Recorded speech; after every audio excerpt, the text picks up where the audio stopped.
تمام لیڈران کے بیان آج سے پہلے کیا کیا تھے؟ کوئی کہتا تھا میں لڑکانہ کی سڑکوں پر گھسیٹوں گا، کوئی دوسرے کو کہتا تھا کہ میں آپ سے اتنے ارب جو ہے وہ پیسے واپس لوں گا، پاکستان کا پیسہ ہے، کوئی کہتا تھا جی کہ اس نے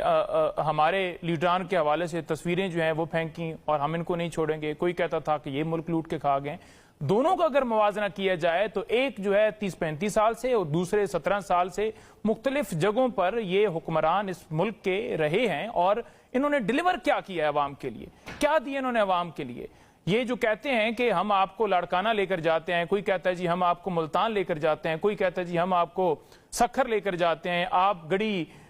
خدا بخش وہاں لے کر جائیں، تو میرا خیال میں ان کو کہنا چاہیے تھا کہ جو ہے وہ ہم آپ کو جو جاتی عمرہ ہے وہاں لے کر جاتے ہیں، یا جو بلاول ہاؤس ہے وہاں لے کر جاتے ہیں، یا ایونفیلڈ اپارٹمنٹ جو ہے وہاں لے کر جاتے ہیں، وہاں دکھاتے کہ کس طرح مال منتر بنایا گیا ہے، مال لوٹا گیا ہے پاکستان کی عوام کا، عالی شان جو گھر بنائے گئے ہیں، وہاں جو پیسہ لگایا گیا ہے۔ جی